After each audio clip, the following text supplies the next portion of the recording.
અહીંયા વધુમાં વધુ કેટલા ત્રિકોણ બનશે એવું તમને કીધેલું છે. તો જુઓ આ રીતની આકૃતિ હોય ભાઈ, આ રીતની આકૃતિ,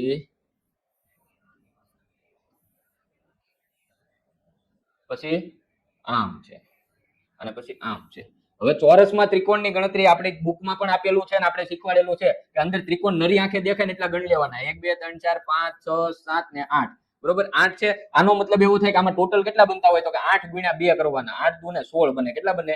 16 બને. તો આવો એક ભાગ છે એનાથી 16 બને. તો આ એક ભાગ, જુઓ આ આકૃતિને થોડીક નોખી પાડી દેવાની ભાઈ. આ એક ભાગ આનાથી કેટલા બને? 16 બને. કેટલા બને? 16 બને. એવો ને એવો આ બીજો ભાગ, એવો ને એવો આ બીજો ભાગ છે.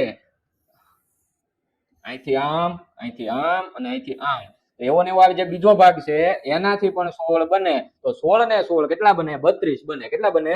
32 બને. એટલે અહીંયા આપણો સાચો જવાબ થઈ જાય 32. કેટલો આપણો સાચો જવાબ થાય? 32 છે આપણો સાચો જવાબ થાય.